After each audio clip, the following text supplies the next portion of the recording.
Welcome to the Productivity Podcast. Today we're joined by Simon Clapperton, who is a Sales Director at TPP Retail. Hi Simon, how are you? Morning Simon, very well, thank you. Very well, glad it's Friday. Yeah, we're recording this on a Friday, so the weekend is in touching distance as we record, and it's not raining. There's a bonus. Exactly. There's a bonus. So Simon, tell us a bit about yourself for maybe listeners that don't know you or haven't come across TPP Retail. So maybe start with your career and how you got to be Sales Director there, and then give us a bit of insight around what TPP Retail do. Yeah, absolutely. In reverse, I'm relatively new to the current industry, but I'll go right back and explain how I got to here. So I've been in sales since university. Started off in hospitality sales, so corporate hospitality, and then moved into the printing industry, predominantly personalized products, but actually a business that was a very early adopter, and it shows your age instantly, a very early adopter of online ordering, so e-commerce ordering for personalized products, name badges, business cards, and predominantly selling into the retail sector. So that was where my retail industry expertise started to form. Moved from there to a print management company, part of an office supplies business, a company called Oye Straker at the time, who then became Office Team. And that move was predominantly, it started off life to manage the Arcadia account. So I'd been looking after that at BIG, the personalised products business, and then was asked to join Oye Straker as they picked up the Arcadia contract. So within that print management environment, that was obviously the printed product, but it was predominantly around process improvement, process change, cost reduction, stock management, etc. So the product itself became quite secondary, and it was very much about how could we deliver value and extract value from a customer's processes and a customer's product. And again, that was predominantly selling into the retail sector.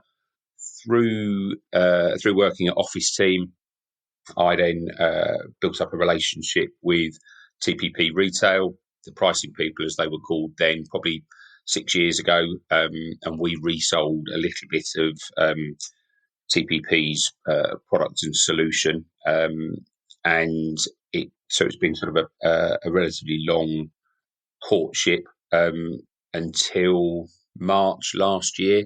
So I joined the business as sales director at a point in TPP's cycle that they were on a growth trajectory and needed that sales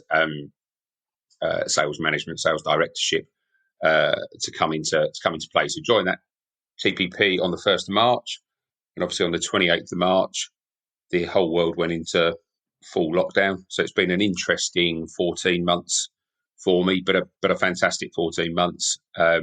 Probably met and learned more in my first 6 months than I have done anywhere else, purely on the basis that I was sat along with the rest of the country behind my laptop screen and was able to meet 6, 7, 8 people in a day rather than schlepping around the country, getting one meeting a day. And so it's been a fantastic 14 months despite the world crisis. And yeah, we've had a great year, great growth. And it's been really good. So TPP Retail, we are predominantly a software business. So we're a software development house by heart, but we are also a hardware technology reseller to enable our products. So we have a suite of software products that basically deliver operational efficiency, stock accuracy, and pricing accuracy within a retail store environment. So our mission is to put smart technology in the hands of store colleagues, save them time, make them more efficient, and ultimately enable them to sell more. So we have a software set called Retail IQ, and within Retail IQ we have Label IQ, which is a printing solution for shelf edge labeling, product pricing, price markdown, was now, etc. We then have Stock IQ, as the name suggests, is everything around stock management. So it's receipting orders in, stock counting, gap checking, and perpetual inventory. And then Pick IQ, which is the latest or the newest element of our suite of products, and that's all around fulfilling orders from store. So that is store colleagues taking an order, so an e-commerce order, and then picking that in store and either dispatching out via a carrier or customer coming for traditional click and collect. So yeah, in a nutshell, and often with me a very long nutshell. But yeah, that's me, and that's TPP Retail. Awesome. So I think we're going to focus today on the last of the things you mentioned there in that product suite from Retail IQ, which is Pick IQ. So we know there's been lots of changes in the retail environment in the last 12 to 18 months because the world's forced us to do things differently. So we saw those early adopters in the first phase of the first lockdown who very, very quickly mobilized lots of collect from store, pick and deliver, fulfill from store. Let's take it in baby steps. They're all subtly different, aren't they? So we've got pick and collect, pick and deliver, and I think there's pick for DC, distribution center, as well. So it might be worth just giving us kind of 10 seconds on the subtle differences of pick and collect, pick and deliver, and pick for DC. Yeah, absolutely. So they all start life as an e-commerce order. So customer goes online, places their order. The traditional model has been pick in DC, picked in DC and either delivered to customer's home or delivered to a store for click and collect. As you say, that's evolving. Retailers are seeing the opportunity to utilise store staff and store stock. So same e-commerce order, but rather than being directed to the DC, is then directed to a chosen store. And you then have the opportunity to carry on a click and collect. So order is picked in store. I'm notified as the customer and I can wander off to my local store and pick that order up. Or it is fulfilled from store. And that is one of two methods. So same principle. Store colleague is picking the order, and then they're either preparing it to be shipped overnight by a carrier, or we are seeing a significant growth in the same day delivery. So through the likes of Gopher, Stewart's that same day, people like that. So the order is picked, collected by a same day courier, and then delivered to a consumer's house within whatever the agreed short window is. So within an hour, within 2 hours, etc. So everything starts off live, online order, and it's all about the decision tree as to where it's best for the retailer to pick and fulfill that order from. This is really interesting for me because it then throws up a whole bunch of questions that we can work through. So I think the first one, having worked in retail stores, DIY primarily, my horror would be probably now somebody else or the online world is looking at my stock file. It's got to be accurate. And if not, I'm going to start disappointing customers in that pick and collect or pick and deliver journey. Maybe the pick to DC one slightly differently because it comes from a pool of stores or availability. The benefits you see, one of those must be driving better or more accurate availability because everyone's now conscious that it's being published to the world. Yes, absolutely. And you're spot on. And as we know, product files are not always the most accurate thing in the retail space for all good reasons. It's an expensive, or traditionally an expensive process to maintain regular and accurate stock counting, both in the DC but also in the store environment. So yes, you're absolutely right. There is exposure to the outside world in regards to stock availability, but beauty of our solution, so the Pick IQ solution, is that you are looking at an estate-wide stock figure, and you've got the ability to bounce that order around the estate based on actual stock holding. So the only time it becomes a real issue is if it is a click and collect order, and typically people are doing that in a local store. So if that local store doesn't have the product, then that precludes the short window collection. So place my order, and I think I'm going to collect it this afternoon. If that store doesn't have stock, then I'll be collecting it tomorrow because it will be sent to the store from the DC. But that's relatively easily managed from the front end. And if you set the client expectation or the customer expectation based on the service level, so I think we're finding, certainly in the early journey, retailers are saying it's a next day click and collect, but we'll notify you if the product's available sooner. And then actually the customer is particularly pleased to be sent a text 2 hours later to say that your product's ready. So that's very much the start of the journey. But the other part of the added benefit of our solution is exactly that point, that as an order is sent to the store colleague, they go and look to pick that order, and then they find a stock discrepancy. They're then reporting that stock discrepancy back up the chain. So directly, you're also doing a stock count at the same time as picking the order. So rather than having two separate processes and two separate costs, we're also delivering a stock improvement over time to our customers through the ability to accurately report back what the stock actually is in store.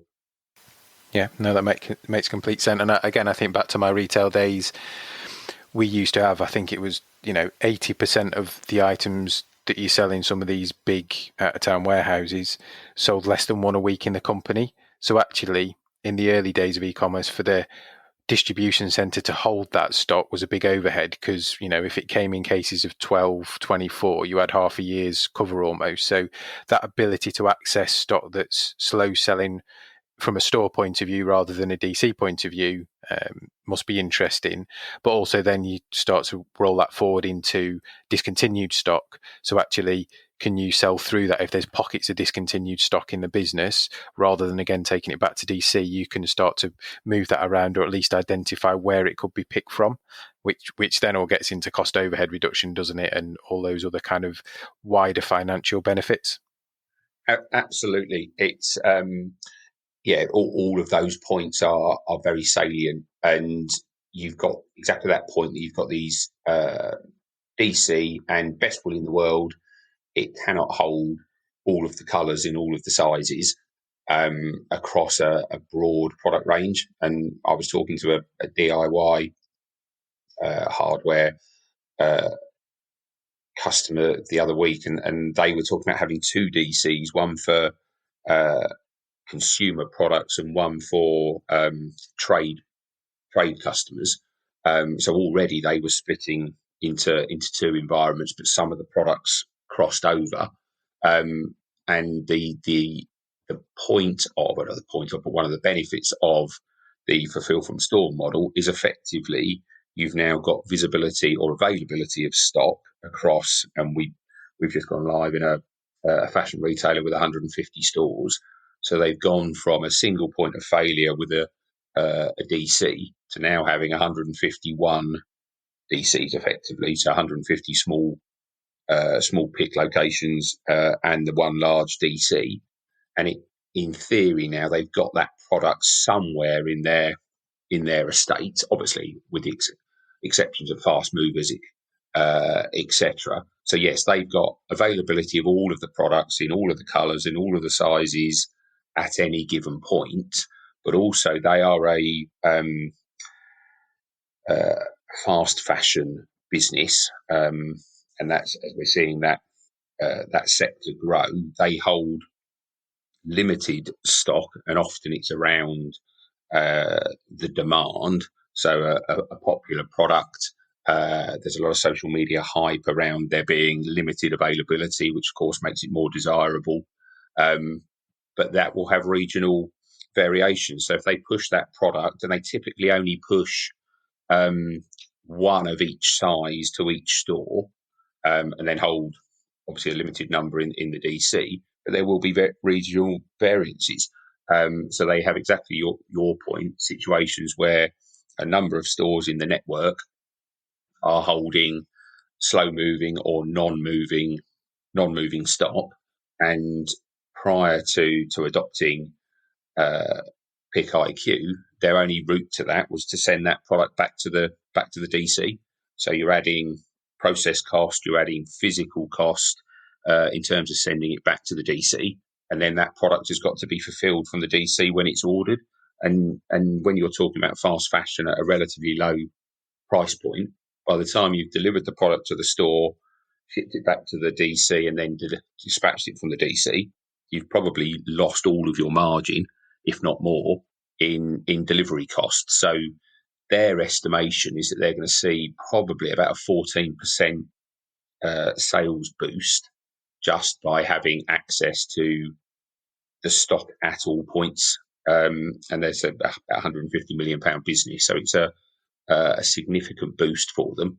And that's just where they've got lost sales currently because the stock's either not in the DC or not at a particular store as required. So yeah, there are some significant sales benefits to this, as well as productivity and process benefits.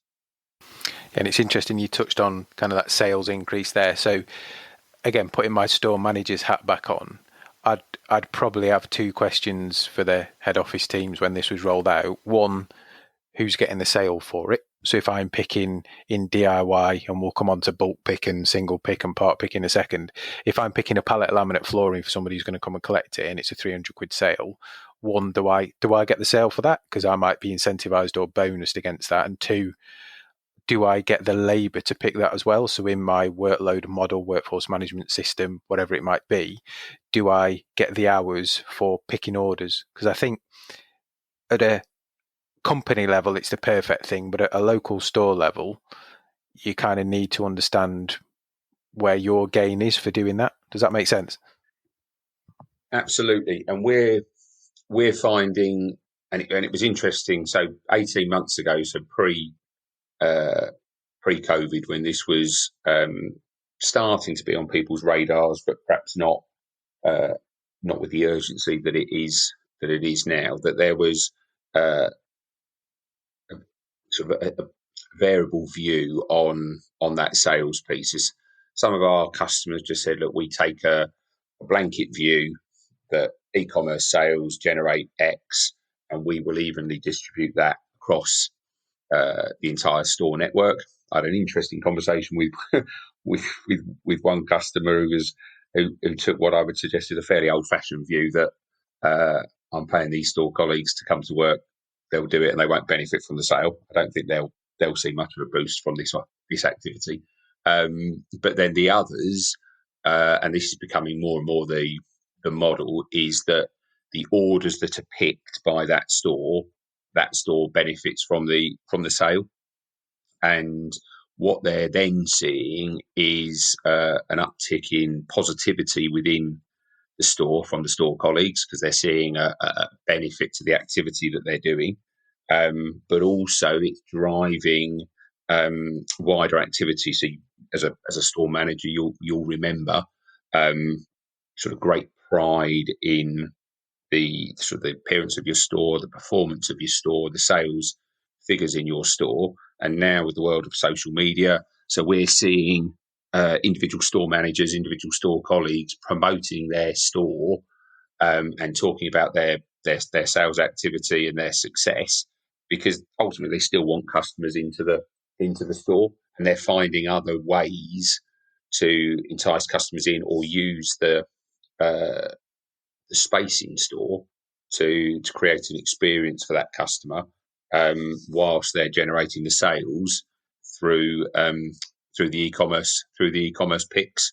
So yeah, we're definitely seeing the sales being assigned to the store who picks. and it also drives good behaviour. So with our solution, you can you receive the order, you can reject that order, and then a number of various reason codes, no stock, too busy, store on fire, whatever the reasons might be. And we're finding that when the sale is attributed to the store, you see a significant decrease in the number of cancelled orders, because actually it's well within their or well worth their while to pick that order. And then to your point about labour, probably slightly more complicated, I would say, and again slightly more driven by the complexity of the retailer, and I guess the maturity of the retailer. So some of your examples there, we were talking about sort of your workforce management software, etc. You see that in a tier one retailer, but perhaps the mid-tier retailers perhaps aren't as sophisticated as that, and perhaps don't run that type of software. So they're very much seeing it as a capacity thing, and today, and that's changed in 18 months. So 18 months ago, it was a perception of how busy stores were, whereas actually, obviously now, stores are quiet today because of the pandemic. So the view today is that we've got store staff underutilized who can be picking these orders, and then retrospectively through a suite of reports that we provide, they're then starting to look at that on a month by month basis and seeing the impact on performance, and then using that to see whether they can reassign staff around a store network. So I think in the tier one space, absolutely, it feeds into the workforce management package. Then they can claim additional labour, or be exposed, dare I say, if they've got too much labour and not picking or receiving the right level of orders. That makes sense. It's good to see that people are starting to recognise the work that goes on in the store to do it, and therefore the sale, because I think that creates the buy-in. And you've said a number of times that it arrives to the colleague. Does that arrive on their hardware, so a tablet or a phone, or is it a choice of whatever their hardware is? How does the colleague understand there's an order? So we supply a mobile computer. So most of your listeners are familiar with that, but effectively a ruggedized mobile phone, Zebra, Honeywell, Data Logic type handheld device. So we will send a notification down to the app on that device that tells the colleague that they've got an order to pick. And again, depending on the size of the retailer, that might be a device that's at the till point, buzzes, makes a sound, and then the colleague picks that up and carries out their pick. Or some of our larger customers with larger stores, more devices, the colleague is wearing that device on their person. So the application notifies them that they've got an order. They can then walk around the store using the device scanner to scan the barcode of the product that they're picking, and the application will tell them you need to pick, as you say, laminate flooring, a box of dog food, a red T-shirt, and give them the quantity. So they'll scan that. The advantage of this over the old-fashioned paper-based systems is it highly accurate. If you're scanning the wrong product, it's telling you you're scanning the wrong product. If you scan and try and pick 3 products and your orders for 2, it won't let you. If you've only picked 1 and your orders for 2, it won't let you proceed the order until you've completed the order. So you're doing all of this in the application. When you complete your order, at that point you're either generating a carrier label. So there's typically a mobile printer that the colleague's wearing, or there's a desktop printer at the till point. So you complete your order, that prints out the carrier label, and then it books the carrier, as I say, whether that's the same day courier or an overnight shipment to come and collect. If it's a click and collect, the end part of that journey is a notification to the consumer that their order's ready to be picked. So it's an application that we've created, and then it's delivered to the store colleague via the hardware. And as I mentioned earlier, the advantage of that data-driven activity and also the accuracy of it means that any discrepancies are then delivered back to the central data file, so that the product file is constantly being updated. Perfect. And a couple of bits of detail, but again, we both have worked across and with various retailers. There must be a number of things they need to set up in terms of process and equipment to package it and all that kind of good stuff to think about behind the scenes. But from an operational point of view, what kind of things do you see or challenges across different industries with things like the bulk picks or the laminate flooring a pallet of versus the red t-shirt versus I get halfway through picking 10 items and I find out item number 8's out of stock. So we know how the supermarkets do it. They offer substitutions or not. But for other retailers, you can't kind of substitute the red t-shirt for the blue one because clearly it's not a red t-shirt anymore. So how do you see those differences across the types of pick and then different industries play out?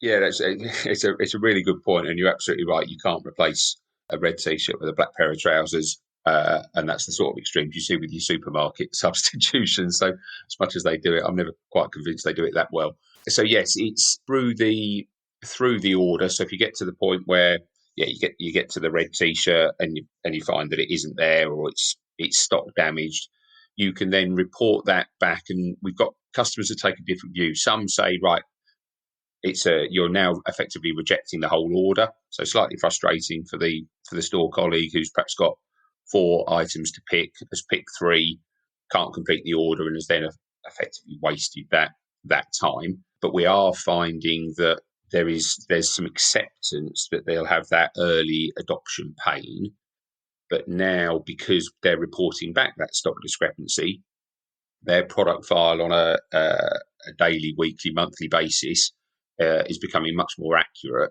and therefore those mid-pick issues are less prevalent. But typically, they would reject that complete order and then send that order to a different store, and slightly different rules again based on click and collect, pick and fulfill. So if it's being sent from the store, it doesn't matter whether it's being sent from the Bristol store or the Bradford store. It's being sent.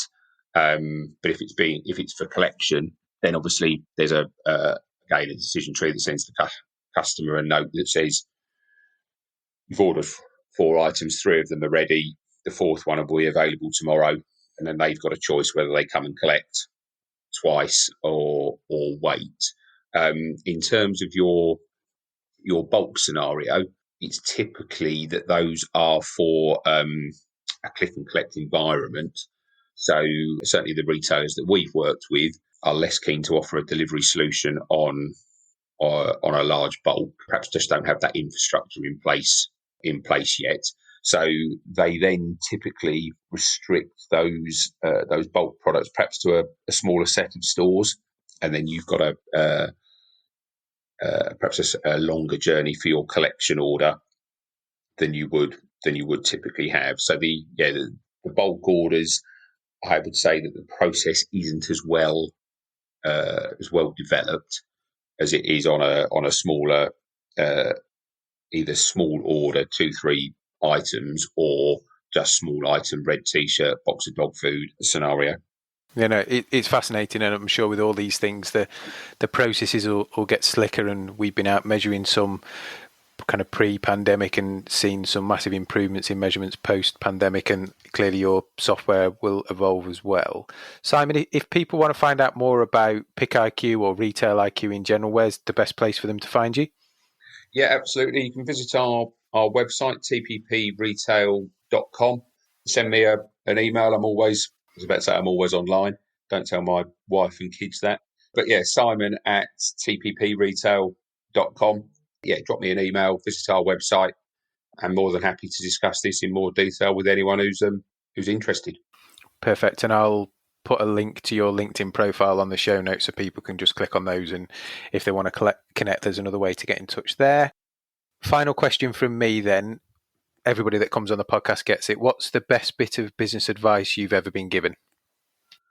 Wow, that is an interesting question. Lots of good and lots of bad, as you can probably imagine, but probably a relatively recent thing. I think we all get caught up in trying to be all things to all men. a phrase more than perhaps advice, but it was know what you do well and do it often, or know what we sell well and sell a lot of it. And that was a relatively recent piece of advice that stuck with me in the last few years. Stop trying to be all things to all men. Realise what you do well and do a lot of that. Makes complete sense to me. We'll pause on that note. It's been a pleasure to have you on. Really enjoyed this chat on an area that's moved massively in the last 12 months, and I'm sure will continue to as retailers develop and Pick IQ develops. So thanks for coming on, and we'll catch up soon. Excellent. Thanks, Simon. Speak soon.